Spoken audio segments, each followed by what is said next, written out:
Sige po, handa na po ba tayo magpuri sa ating Diyos na buhay sa umagang ito? Amen? Sige po. Sino po dito yung gustong maranasan yung tunay na pagkilos ng ating Diyos sa ating buhay as we worship our God? Amen? Sabihin mo sa katabi mo, kapatid, sa umagang ito, ibibigay ko sa Panginoon yung nararapat na pagpupuri at pagsamba mula sa aking puso. So muli po sa umagang ito, let's praise the Lord! Let's worship our King of Kings and our Lord of Lords. Hallelujah! Let's praise God! Yes, Lord, every praise is for you, Lord God.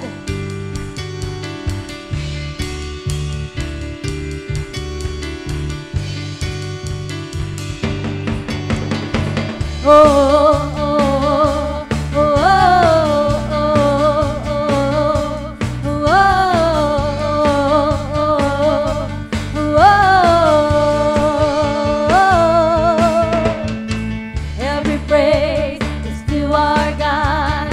Every word of worship with one accord. Every praise is to our God. Come on, let's sing hallelujah! Hallelujah to our God. Glory, hallelujah, is to our God. Every praise is to our God. Our God, our Savior.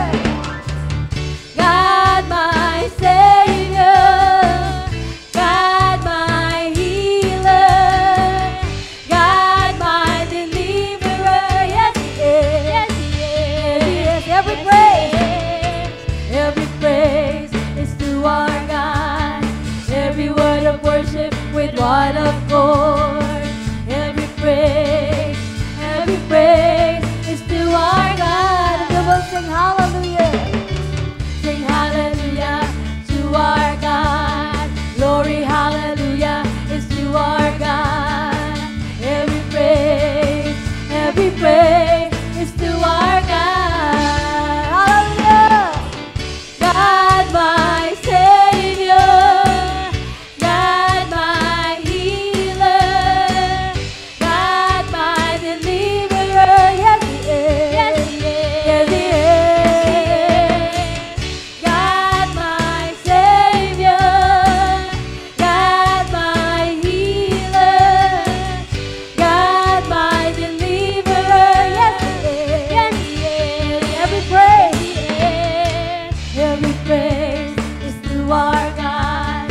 Every word of worship with one accord. Every praise is to our God. Let's sing hallelujah. Sing hallelujah to our God. Glory, hallelujah is to our God. Every praise is to our God. Oh, our Savior. God, my Savior.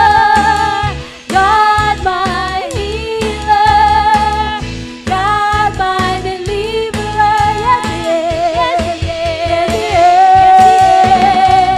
is. God, my Savior. God, my healer. God, my deliverer. Yes, He is. Every praise is to our God. Every word of worship with one accord. Every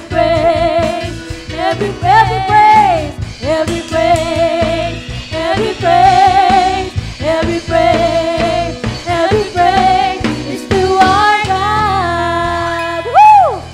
Hallelujah. Yes, Lord. Every tribe, every nation will praise you, Lord.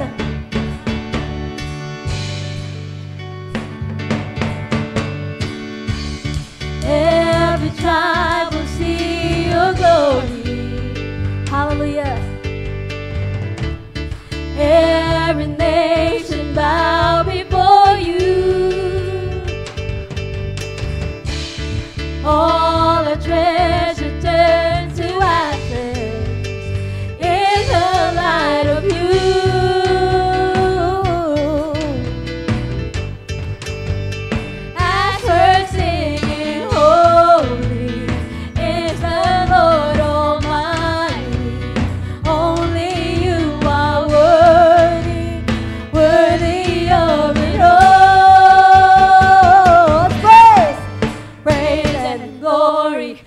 honor and strength unto our God, unto our God, matchless, endless, love unrestrained. This is our God.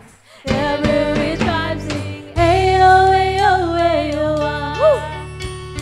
Ayo, ayo, ayo, ah. We say, ayo, ayo, ayo, ah. Hallelujah. Ayo, ayo, ayo, ah. Every tribe will see your glory. Every nation bow before you. All the treasures turn to ashes in the light of you.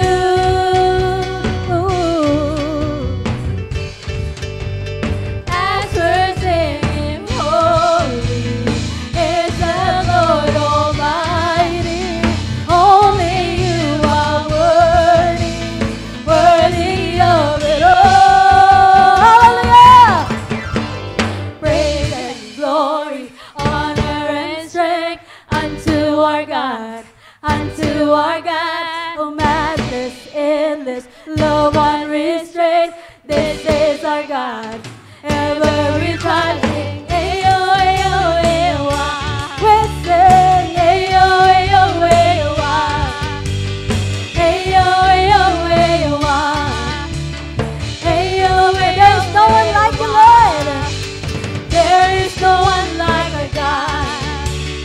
There is no one like our God.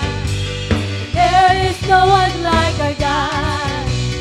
There is no one like our God. Wala kang katulad. Wala kang katulad, O Diyos. Wala kang katulad, O Diyos. No hay nadie como nuestro Dios. No hay nadie como Let's praise God. Praise and glory, honor and strength unto our God, unto our God. Oh, matchless, endless, love unrestrained. This is our God. Every tribe sing, ayo, ayo, ayo, ah. Ayo, ayo, ayo, ah. Ayo, ayo, ayo, ah. Ayo, ayo, There's no one like you, Lord. there is no one like our God. No There one. is no one like our No one like our God. There is no one like our God. There is no one like our God. Wala kang katulad, O Diyos. Wala kang katulad, O Diyos. No hay nadie como nuestro Dios. No hay nadie como nuestro Well, there's no one like you. There is no one like our God. There is no one like our God.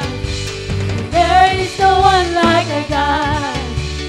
There is no one like our God. There is no one like our God. There is no one like our God. There is no one like our God. There is no one like our God. Hallelujah! Nag-iisa ka lamang, Panginoon. Purihin ka sa kaitaasan. Hallelujah, hallelujah. How great you are, our God. Continue to worship you, Lord. Sa aming pagsamba, Panginoon, naisin ang aming puso na kami iyong katagpuin. Lord, iparanas mo sa amin, Panginoon, yung presensya mo sa umagang ito. We want more of you today, Lord God. We want to feel your presence. We want to feel your Holy Spirit move in our midst. Kapatid, sa ating pagsamba, sa iyong pag-awit, i-focus mo yung puso, yung isip mo sa ating Panginoon sa umagang ito. Hallelujah. We worship you, God. How great is our God. Sing with me, how great is our God.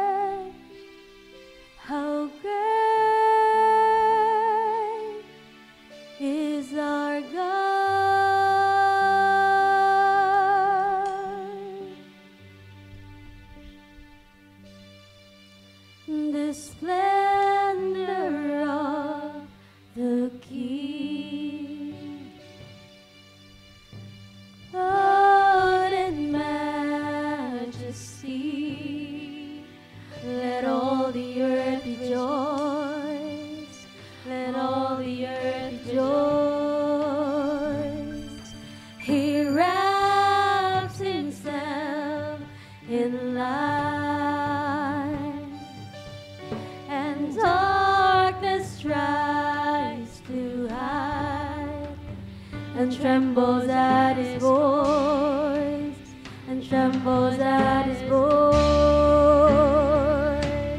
How great is our God!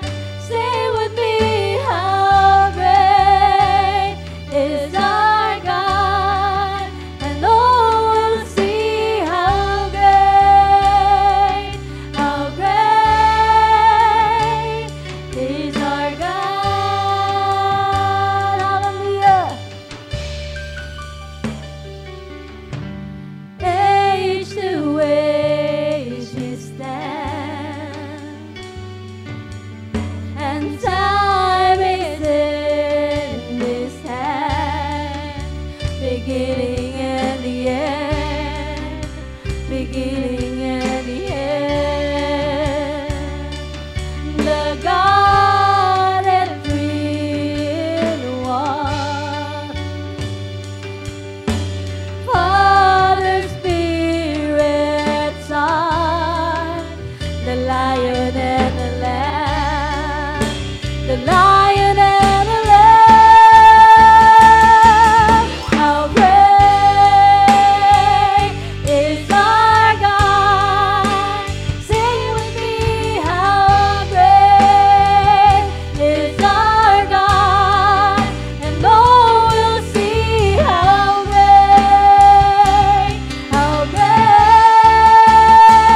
is our God. You are so great, Lord.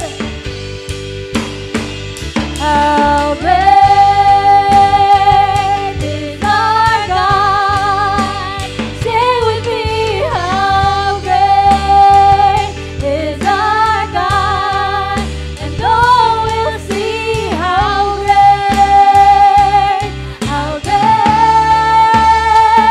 is our God. Hallelujah! You are the name above every name.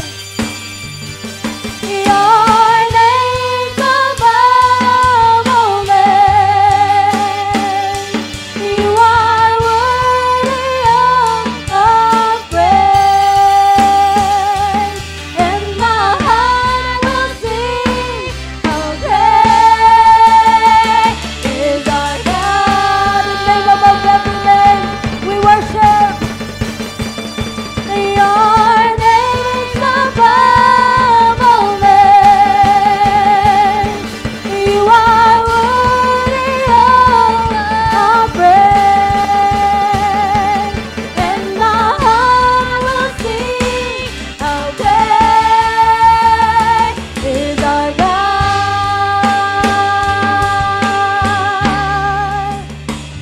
How great is our God! Sing with me, how great is our God! And all will see how great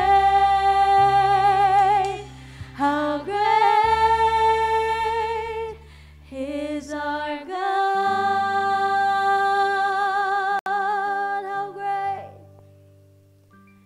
How great is our God! Sing with me, how great is our God! And all will see how great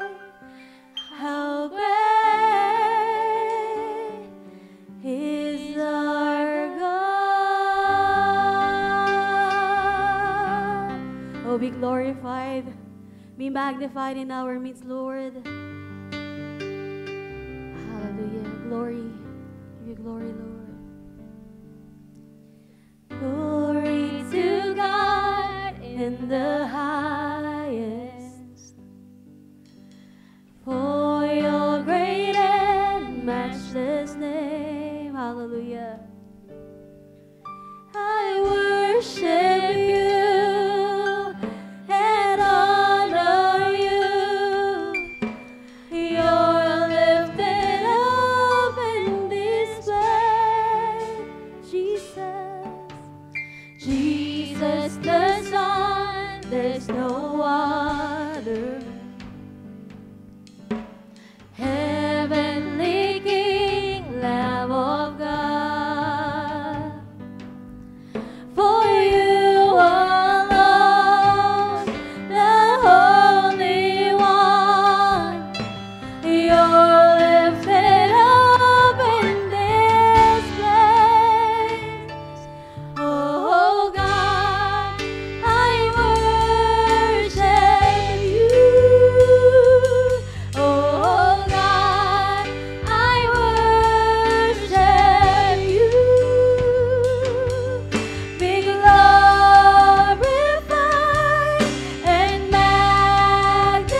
Thank you, Lord God.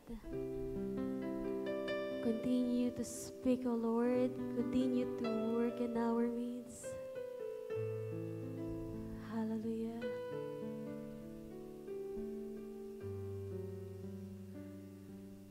Oh God, I worship you.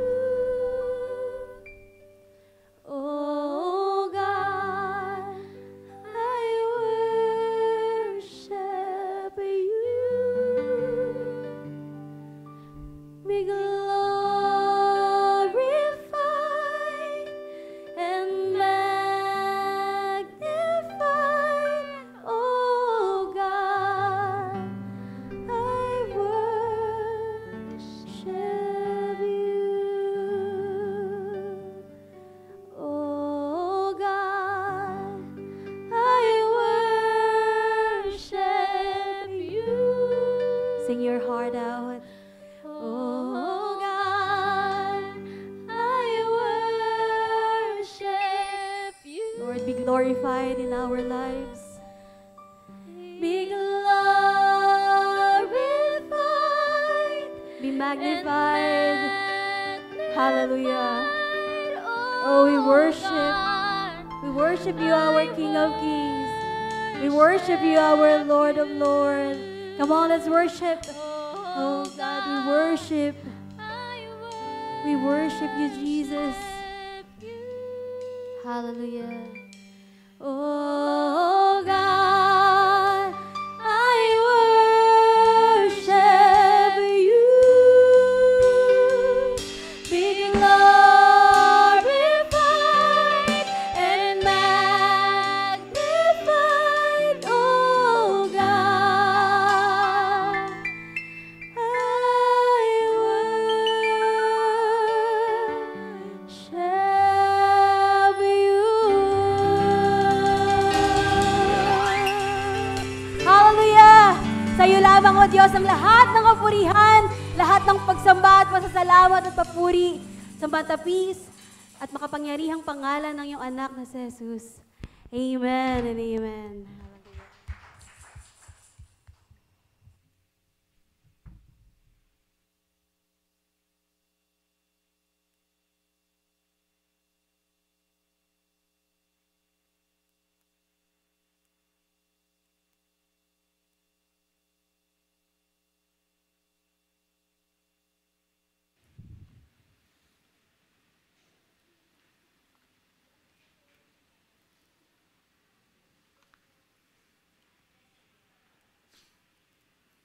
Magandang umaga po sa inyong lahat.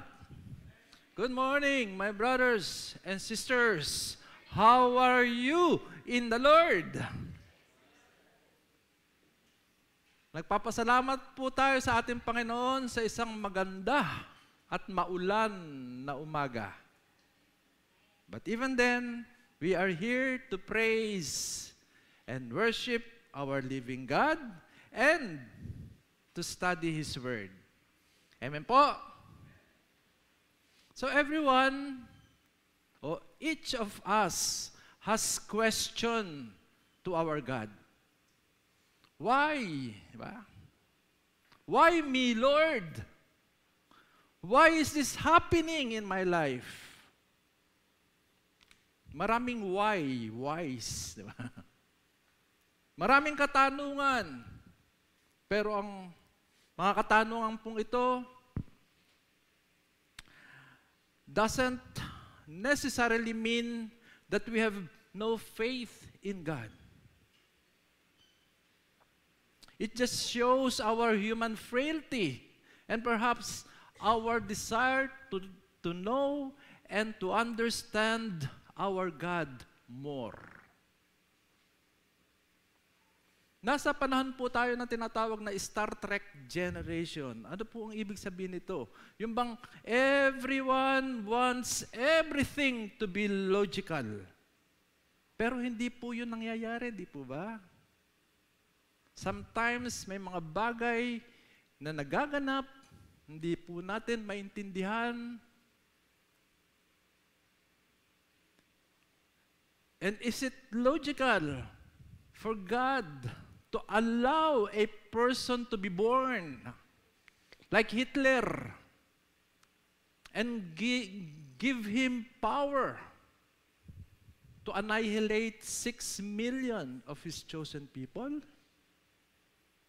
Is it logical for a missionary that goes to a faraway kingdom, faraway land, only to be killed in a car accident? Is it logical, mga kapatid, that our loved one in his young age, makikita mo, siya ay naghihirap dahil sa isang malalang karamdaman? Even kami po, noong time na nag-apply po kami ng UK visa at ito po ay hindi na-aprobahan, kumbaga na-reject. Logical ba yun? Samantala, ang gusto lang po namin to go to London to visit the Queen. Ay, hindi pala po Queen. Kundi yung aming pong daughter doon na nakaschedule na operahan. And yet, hindi po kami pinayagan. Why? Mga katanungan na hindi po natin malaman ang tunay na kasagutan. And that is what we're going to try to answer with our study this morning entitled, When God Seems Unreasonable. At ang text po natin ay galing po sa Isaiah chapter 55, verses 8 to 9. If you have Bible with you, can you please open your book? Otherwise, just look at the monitor in front of us, and we will read the Word of God all together. Amen? So can I request everyone to please stand up to give reverence to the reading of the Word. Okay, so 1, 2, 3. For my thoughts are not your thoughts, neither are your ways my ways, declares the Lord. As the heavens are higher than the earth, so are my ways higher than your ways, and my thoughts than your thoughts. Samahan niyo po ako sa isang maikling panalangin. Yes, O God. Hallelujah. Father, we thank you for this wonderful morning you have given us. Thank you, God, for once again we will study your word.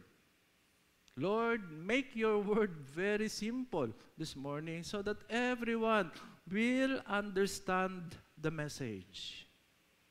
We pray that the presence of the Holy Spirit be upon us.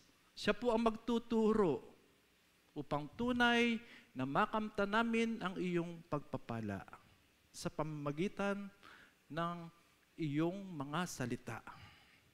Father, apart from you, I can do nothing. So it's my prayer, God, that you will be upon me as I deliver your word. And lastly, our prayer is you will bless the preaching of your word. Thank you once again, God. Lahat po ay magsabi ng Amen and Amen. Magsiupo po tayo.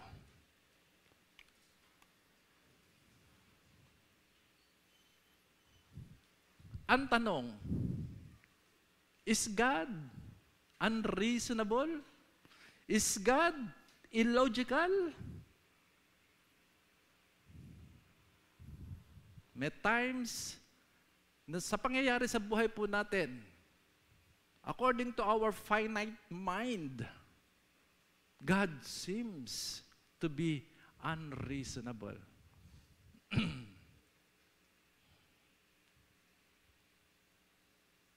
Okay, so before we go to the preaching, magkaroon muna po tayong konting background regarding tong si Isaiah 55, 8 to 9. Actually, ito po ay sinulat ni Prophet Isaiah. Alam po natin, kakilala po natin si Prophet Isaiah, right? and the audience are the Israelites living in exile in Babylonia that time. So bakit po nandun ang mga Israelita? Alam po natin, ang mga Israelita, matatigas ang ulo. Matigas po bang ulo nyo? Hello? Pakikatok nga yung ulo natin. Malambot po ba o matigas? Ang Israelita po, matitigas ang ulo. Kaya kapag ang hari nila ay unrighteous, it follows that even the people are unrighteous. They keep on sinning against God. They don't follow the commands of the Lord. What they do, yung magreklamo, grumbling. Reklamo ng reklamo sa buhay. Hello, reklamador, mga kapatid. Kaya naghalit ang ating Panginoon at siya ay nag-judge. Ibinigay niya yung judgment niya upon the people of Israel. At ang sabi niya, I will allow foreign forces to capture the nation Israel, especially city of Jerusalem. At yun nga po ang nangyari. Ang Israel po was occupied by the Babylonian forces. At yung mga tao po chosen among the people, dinala po dun sa Babylonia as exiles. At ito pong si Isaiah, nagsulat po ng Book of Isaiah upang i-encourage ang mga Israelita na kahit kayo ay makasalanan, the steadfast love of the Lord will never fade. They love you. Oh, God loves you.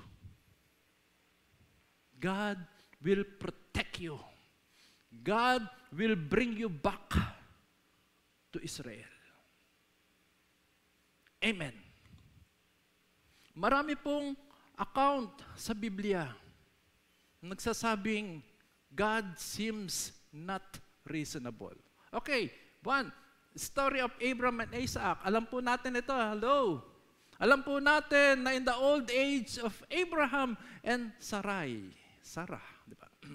They were given a son. At yung pangalan niya nga po ay si Isaac.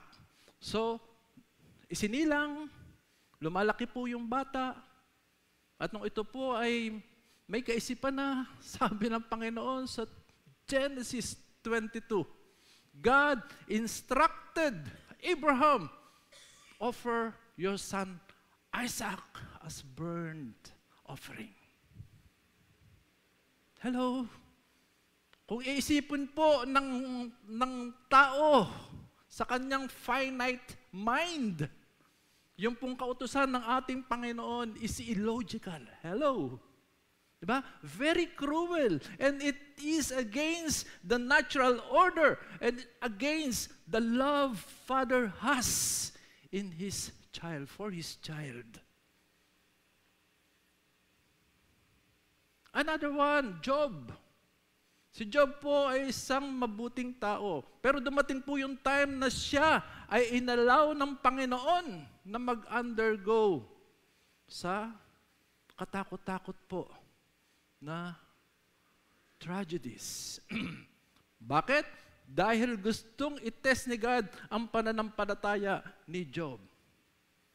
So yung 6 po, o yung 10 po niyang anak, 7 babae, 7 lalaki at 3 babae, lahat po yun ay nangamatay. Siya po ang pinakamayaman that time at his place. Marami po siyang alagang mga hayop. Lahat po ng mga hayop na yon nangamatay.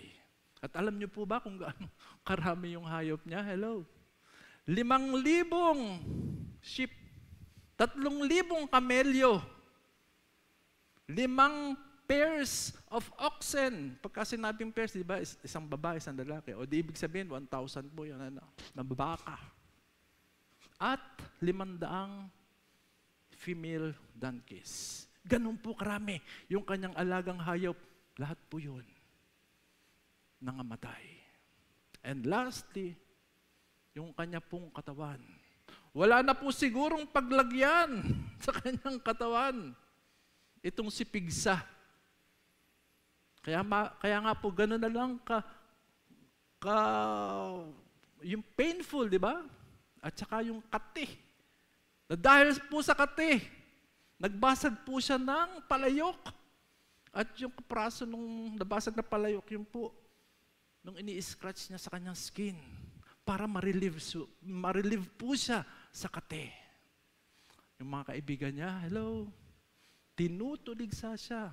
Kasi makasalanan ka, kaya ka nag-undergo ng ganyang mga trials. And Job tried to understand why God allowed him to undergo so much sufferings. Passion of Jesus. Alam na po natin ang ating Panginoon. Di po ba? Hello. Ang ating pong Panginoon ay isang taong nagtataglay ng pagmamahal at habag. Pero, nag-undergo po siya ng isang brutal and unjust trial. Hanggang sa ipinako po siya sa krus, siya ay namatay. At yung kanya pong mga disipulo, mananampalataya niya, hello, hindi makapaniwala sa grabing sinapit po ng ating Panginoong Jesucristo. So sa lahat po ng mga pangyayaring yan, ang tanong, is God unreasonable?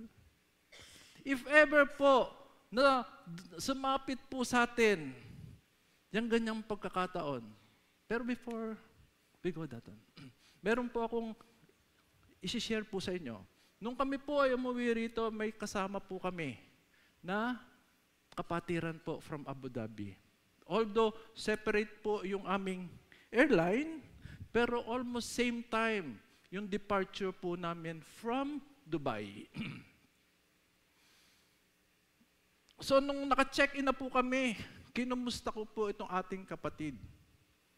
Sabi niya, Pastor, hindi kami matutuloy. Bakit? Tanong kong gano'n. Nagkaroon ng problema ng dokumento ng aking dalawang anak.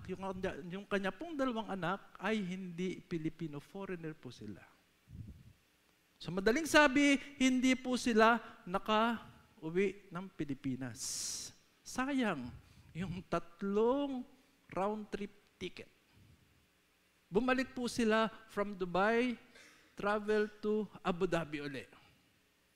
Then after 4 days, hello, nakatanggap po itong ating kapatid na to ng isang masamang balita. At ang sabi, patay na ang nanay mo.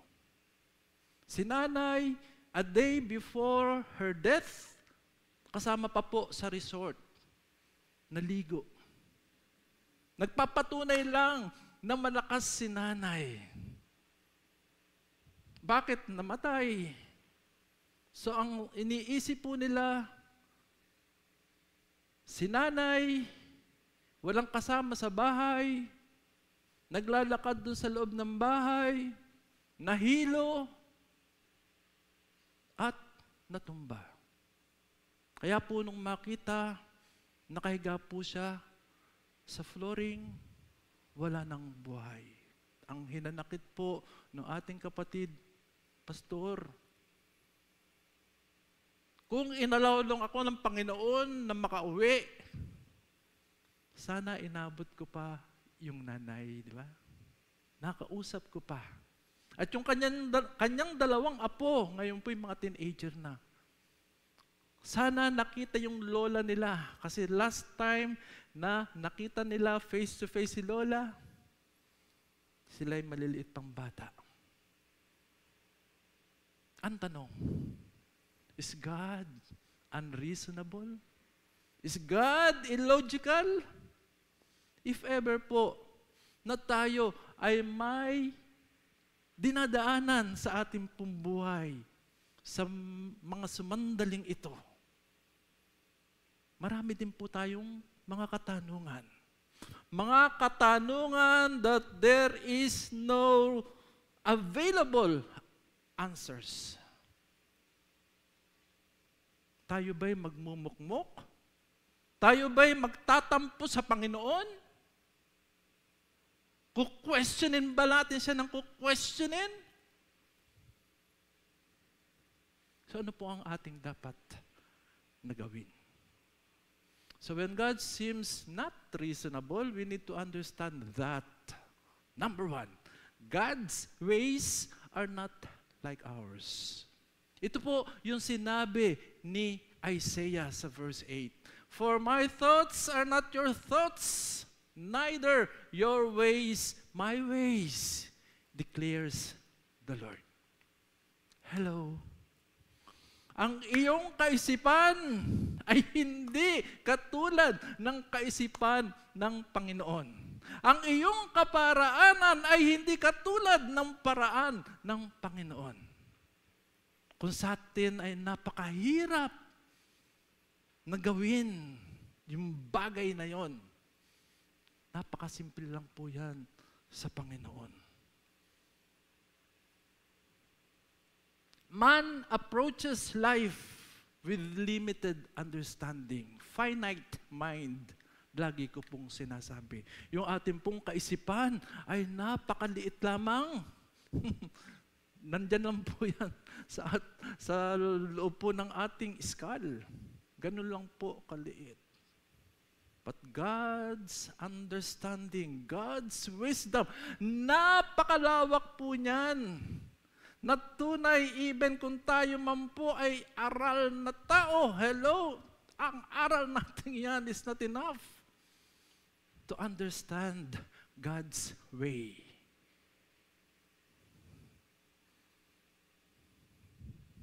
We have expectations about things.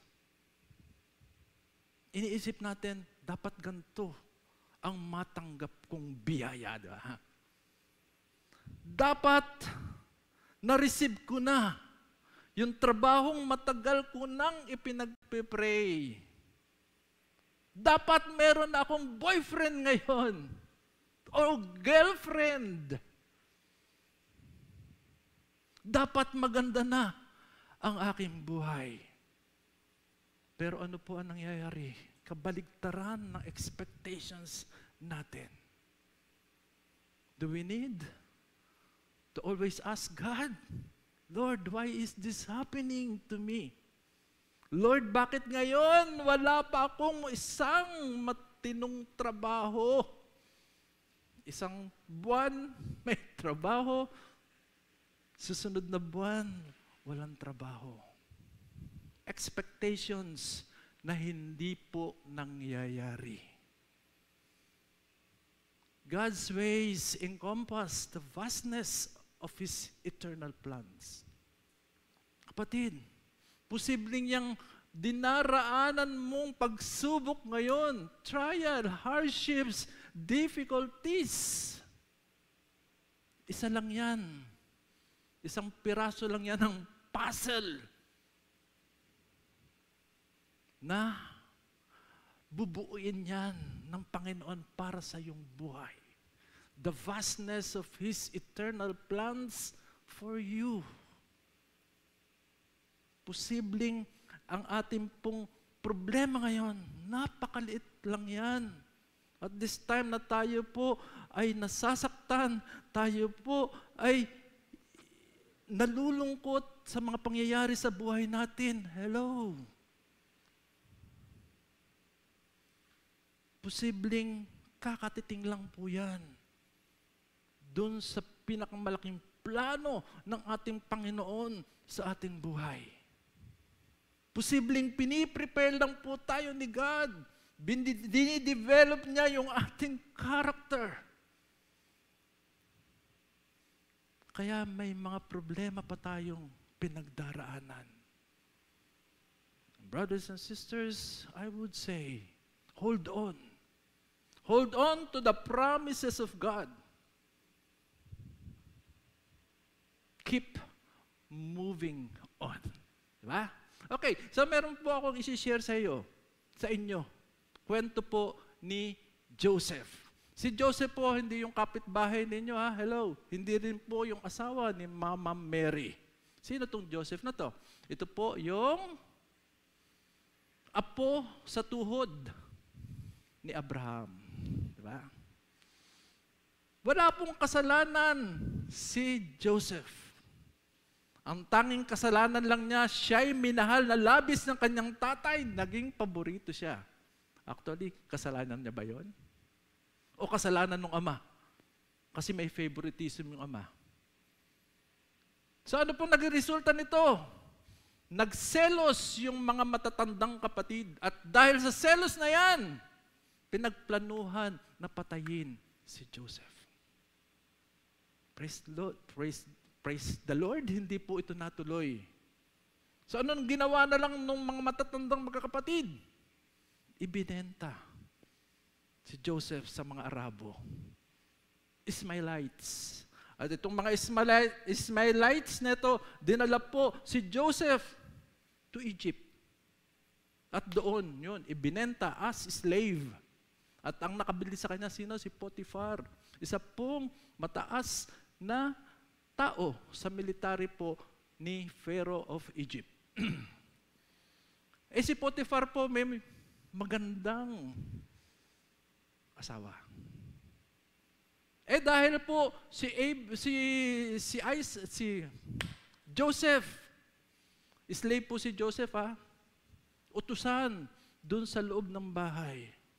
Pero napansin po siya ng asawa ni Potiphar, ni Mrs. Potiphar. Ay, ang pogi pala nito, di ba? Macho. So, ano nangyari? Nagkaroon ng pagnanasa si Mrs. Potiphar. At gustong rapin si Joseph. Since Joseph is in the presence of God, may Diyos sa kanyang puso. Hello? Tinakbuhan niya yung tukso. Tinakbuhan niya yung temptation.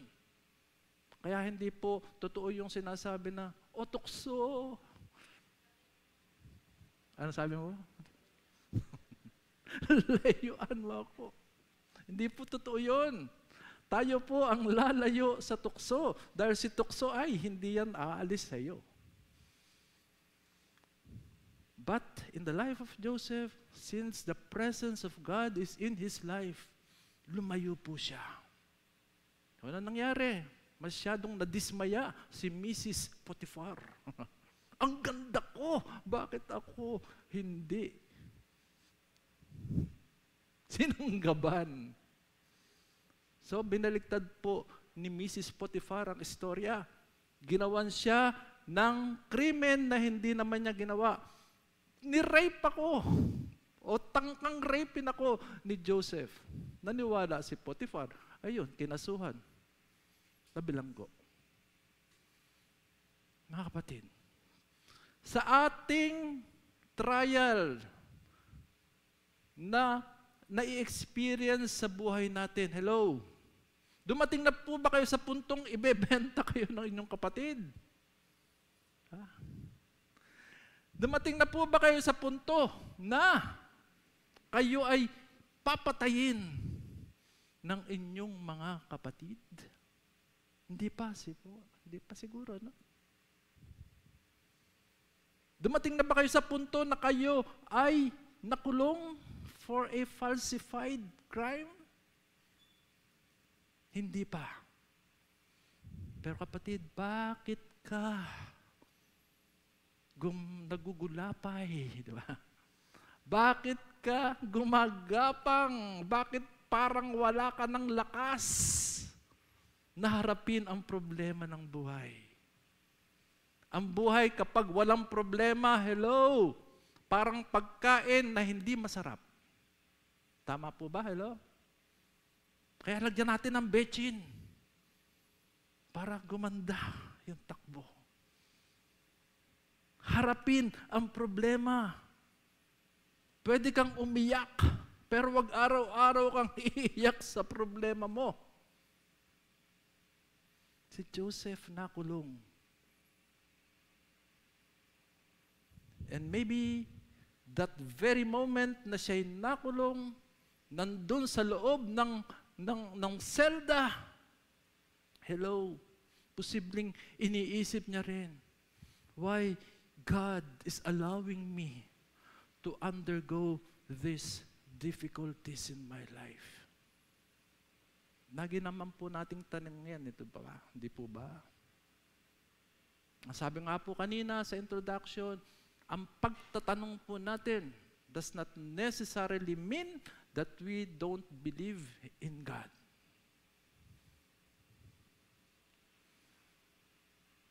Amen po. So dapat isipin natin that God's ways are not our ways and His thoughts not our thoughts. Okay, so when God seems not reasonable, we need to understand that. Number 2 po. God's thoughts are beyond our understanding. Sabi po sa verse 9, last verse natin, as the heavens are higher than the earth, so are my ways higher than your ways, and my thoughts than your thoughts. Amen. So yan ang ikalawang explanation ni Isaiah regarding sa mga bagay na nangyayari po sa ating buhay na para bang hindi katanggap-tanggap, na para bang illogical, na para bang unreasonable. Ang sabi diyan, heavens, as the heavens are higher than the earth. Ito po si earth, ito po si heaven. Ang tanong ko nga sino po ba, may tao na po ba na nakasukat ng diferensya po ng distance ng earth at saka po ng heaven? Hello? Meron na po ba? Wala pa. So kahit na gaano katalino ng tao hanggang ngayon, hindi pa nakakaisip si Elon Musk, di ba? Kung paano i-measure niya yung diferensya ng yung distance between the earth and the heavens. Unang-una, hindi niya alam may heavens ba? Pero tayo po, mga Kristiyano, alam natin na may langit. Pero sabi po ni Isaiah, kung gaano raw kataas ang langit sa lupa, yung kanyang distansya, ganoon din daw po kalawak ang pagkakaiba ng pag-iisip ng Diyos sa pag-iisip ng tao at yung paraan ng Diyos sa paraan ng tao. Tunay, hindi nga po natin maiintindihan. God's wisdom, knowledge, and insight are far beyond human comprehension. Ano man pong ating pinag-aralan, tapos man po tayo ng engineering, tapos man po tayo ng medical profession, tapos man po tayo ng accountancy, hello, karunungan mo hindi pa enough para mag-grasp natin, maintindihan natin yung kalooban, yung kaisipan at kaparaanan ng ating Panginoon. Mag-aral ka pa ng masteral degree, dagdagan mo pa yan ng doctoral degree. Hello, wala pa rin. Kasi nga, sabi ni Isaiah, di ba? Kung gaano kataas ang langit sa lupa, kung gaano siya kalayo, kung gaano kalaki ang distansya ng earth sa heaven. Ganon din daw po ang pagkakaiba ng pag-iisip ng Diyos sa pag-iisip ng tao.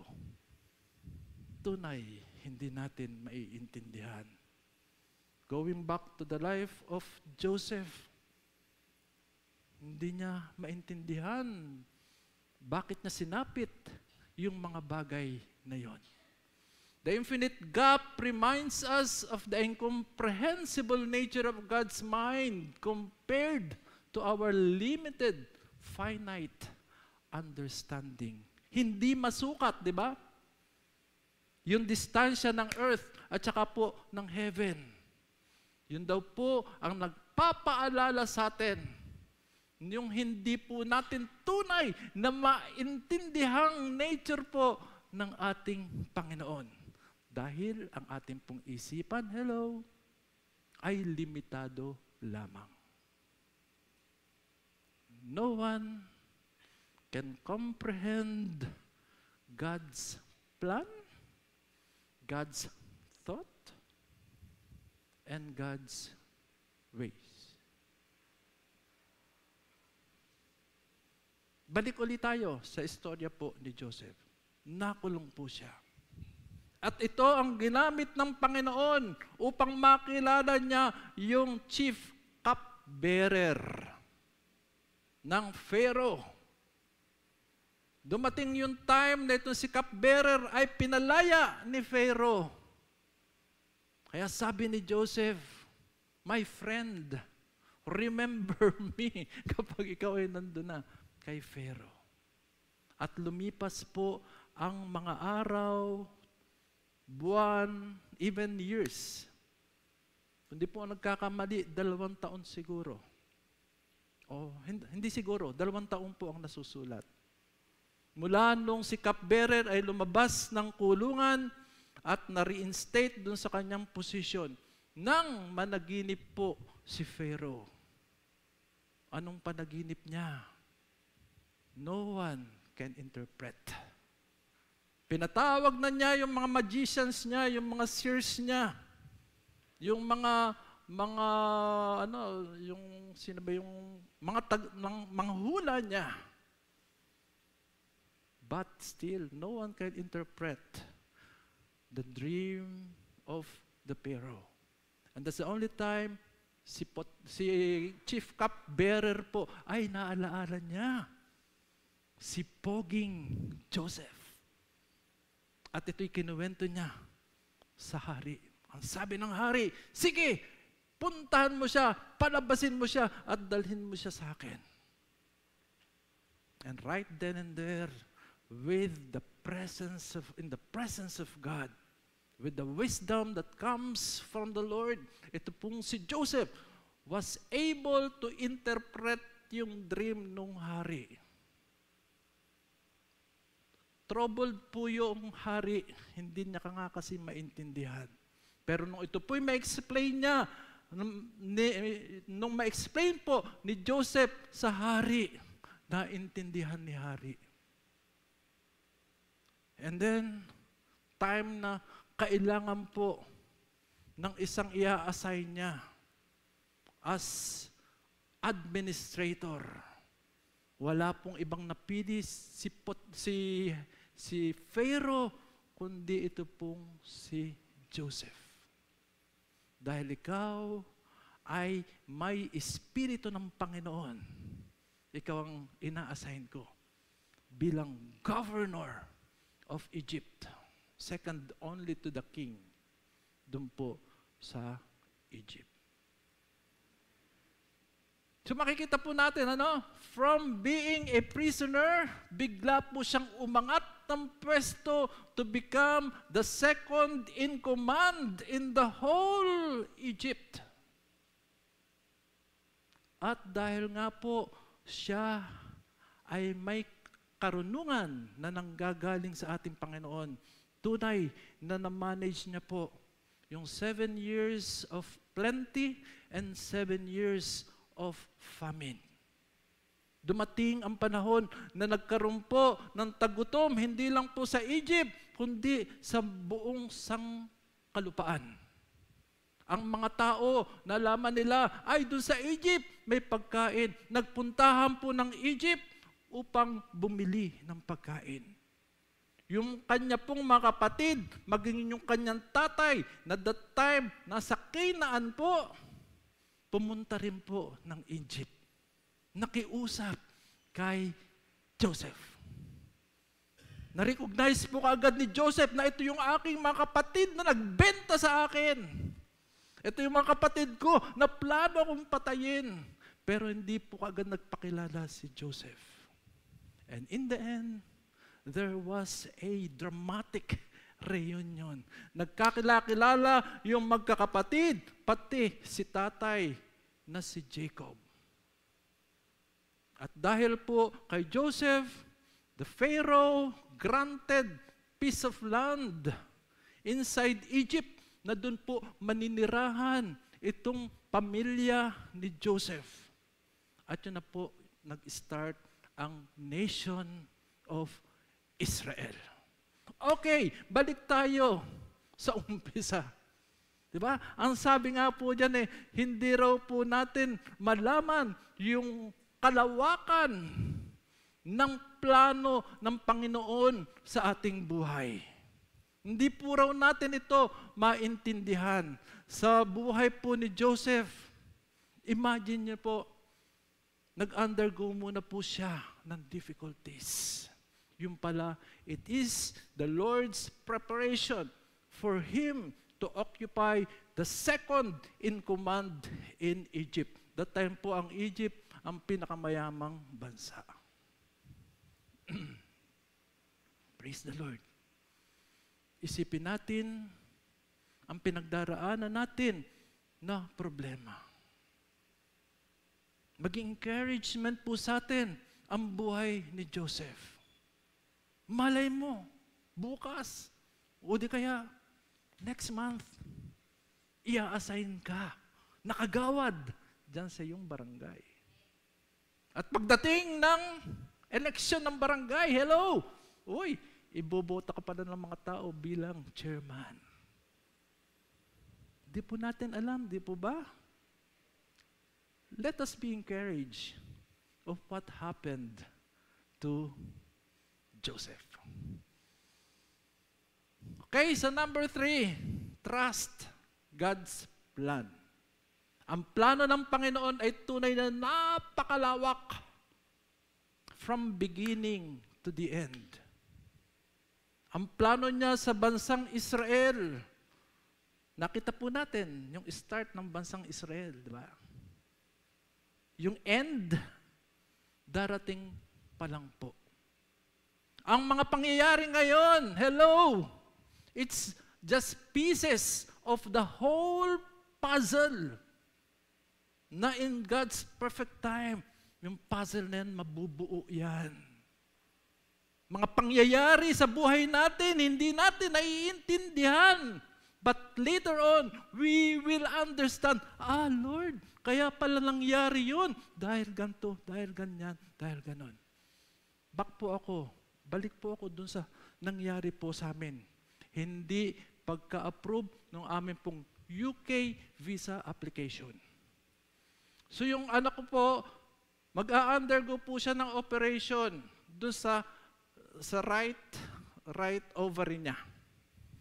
At ayon po dun sa mga diagnosis, initial diagnosis po nung doktor, hello.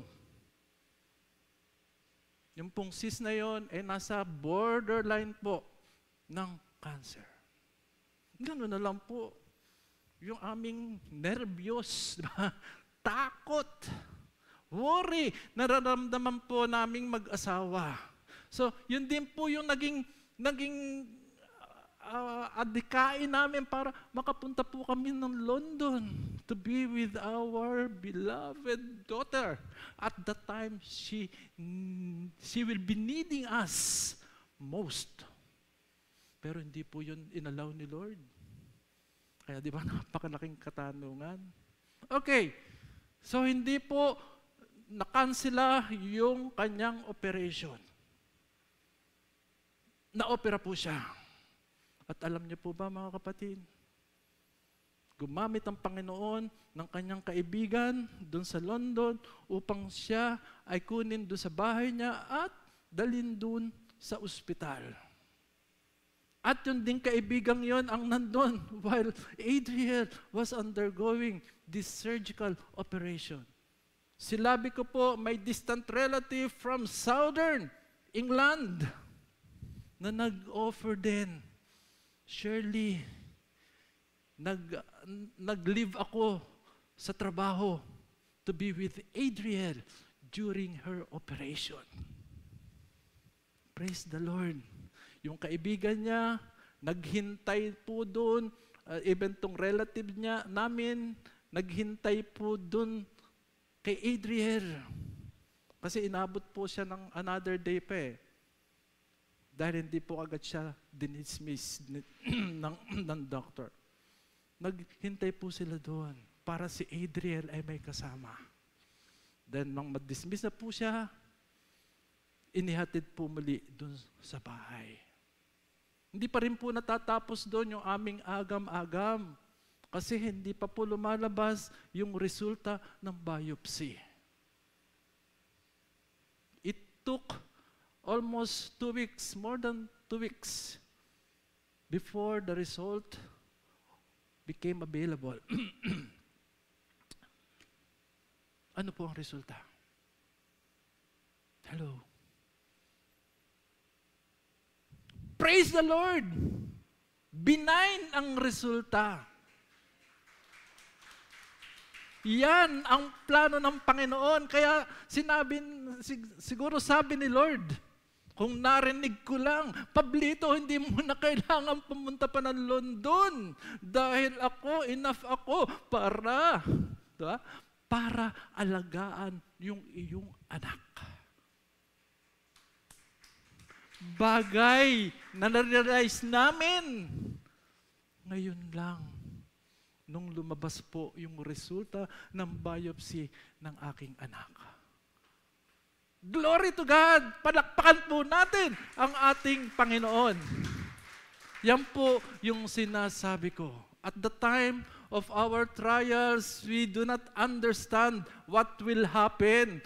We are questioning God. Lord, you are unreasonable. Lord, you are illogical. Lord, wala kang katarungan.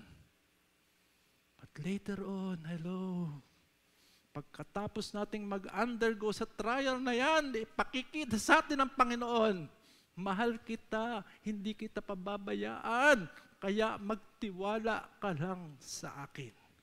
Dahil ang plano ko sa iyo, you're challenged to trust God, even when His ways seem mysterious or when we cannot understand His plan. Totoo naman po ba? Totoo, di po ba? Na at the time po na tayo nag-a-undergo ng trials, hindi po natin malaman ano ba yung way niya, yung plano niya. Mystery sa ating pong finite mind. We cannot understand His plan. Pero ang plano po niya sa bawat isa sa atin. For I know the plans I have for you, declares the Lord. Plans to prosper you and not to harm you. Plans to give you hope and a future. Palakpakan po natin ang ating Panginoon.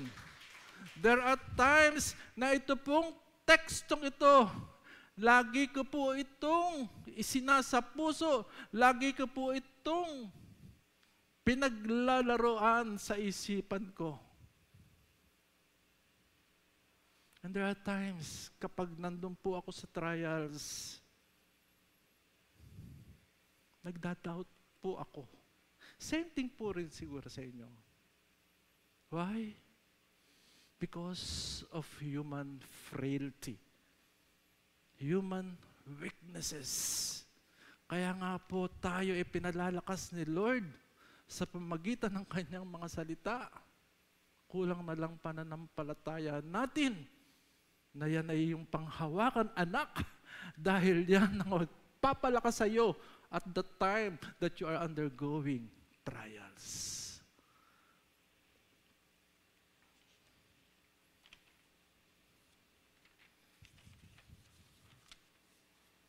God's ways may include seasons of waiting.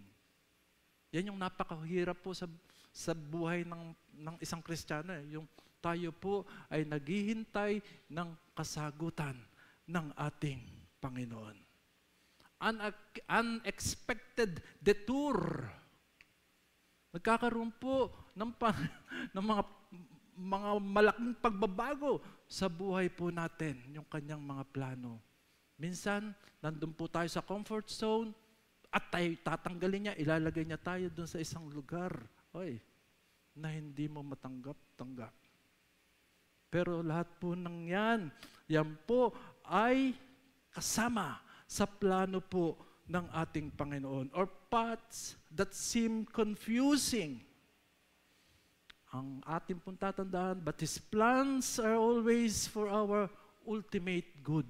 Katulad po ng sinasabi ng Jeremiah 29:11. Even when we face hardships or uncertainties, we can rest in the knowledge that God is in control. Ano mang daanin nating bagyo sa buhay natin, yan ang mapanghahawakan natin. Lord, you are in control. Hindi mo ako pababayaan na ano din ng malakas na alon ng karagatan. And His ways are always right. Pakatandaan natin mga kapatid, ang kaparaanan ng Panginoon, hello, hindi po yan magkakamali. Hindi po yan kulang. Hindi po yan sobra. God's ways are always right. Palakpakan po natin ang ating Panginoon. And for our conclusion,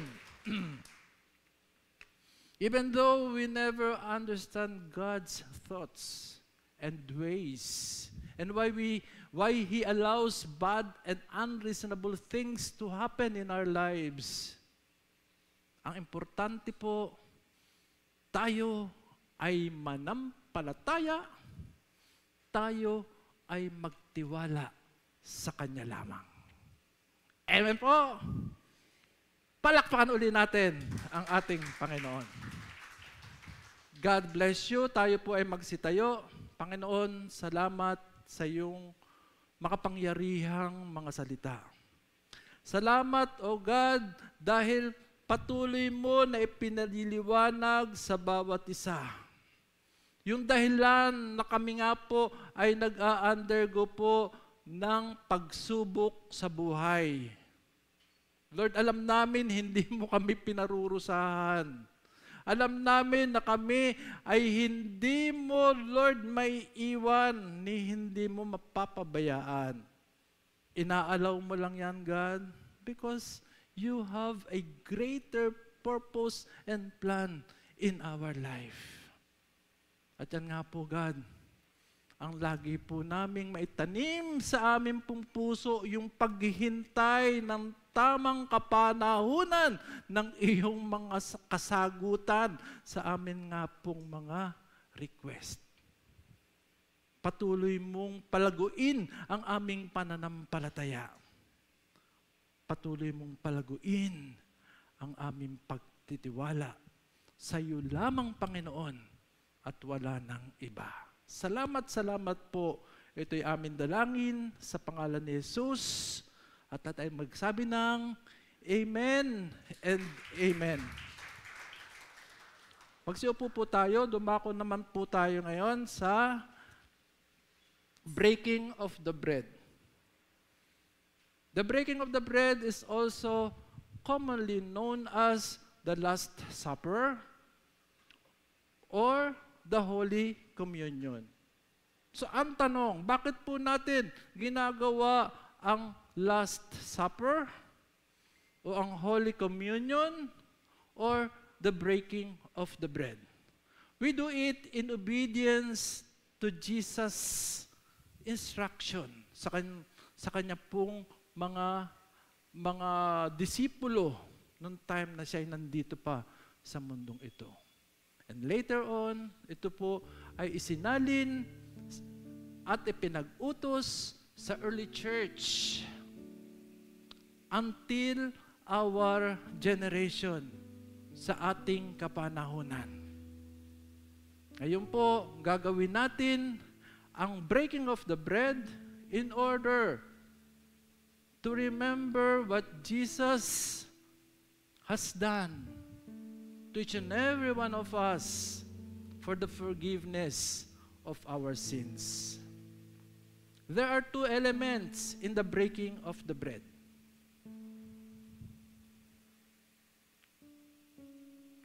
Yung tinapay po, which symbolizes the body of the Lord, of our Lord Jesus Christ,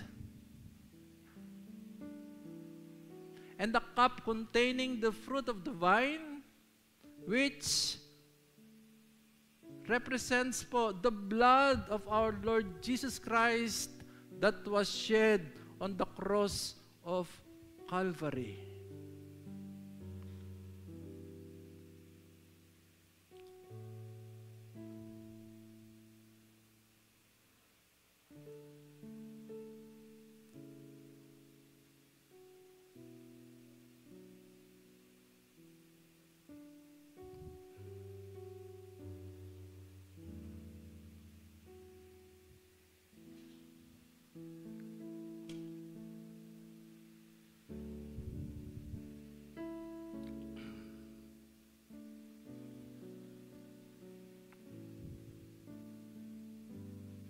So Jesus, on the night he was betrayed, took the bread.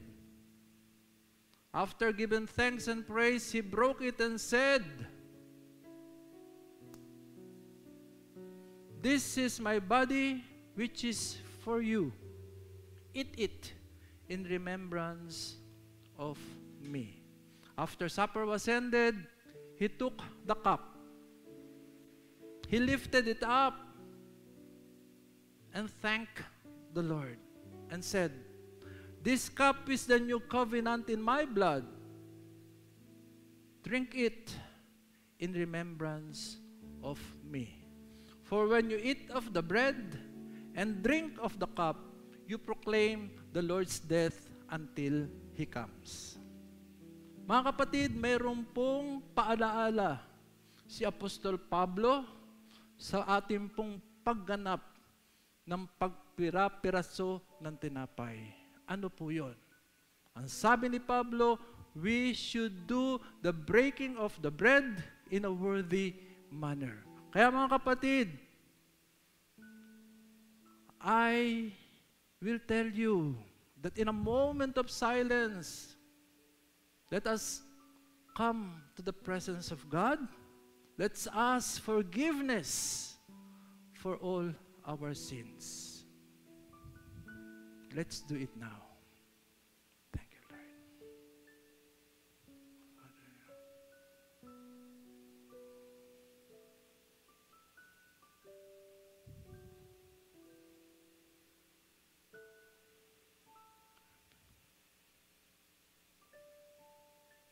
Thank you, Lord. Thank you, Jesus. Hallelujah. In 1 John 1:9, the Lord said that if you confess your sins, He is faithful and just to forgive you and to cleanse you from all of your unrighteousness. And right now, with our belief in our Lord Jesus Christ, we claimed that we are now cleansed as white as snow, for He said that as far as the east is from the west, so far you shall remove our transgression. And thank you, God, for the cleansing blood of our Lord Jesus Christ, and we are now confident that we can come into your holy presence, and our breaking of the bread will be acceptable to you, my Lord and my King. Tumayo po tayong lahat. Let us lift the bread. Father, we thank you for this bread. I pray, or we pray, that you cleanse this, sanctify this. Make this worthy, Father, to resemble the body that was broken for our iniquities. And Father, as we partake of this bread, Lord, put into our hearts the message this morning. That your thoughts are not our thoughts, and your ways are not our ways. And may this be an encouragement for every one of us to strengthen us, O God, as we face trials in our life. Father, thank you. In Jesus' name, let us partake.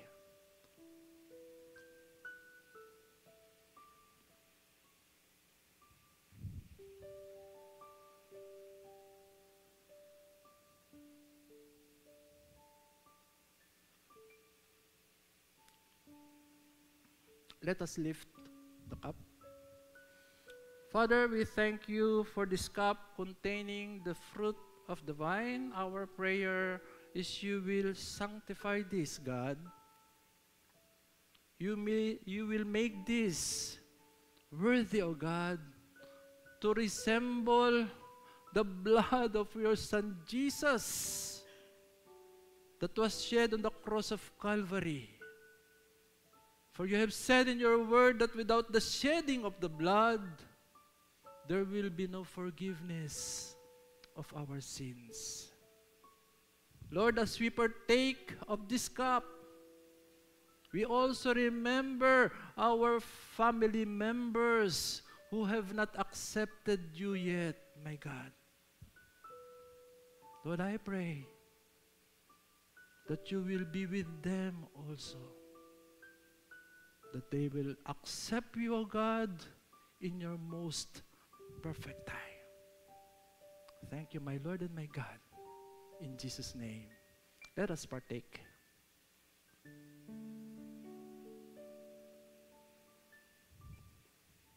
Palakpakan po natin ang ating Panginoon. Tayo po ay magsiupo.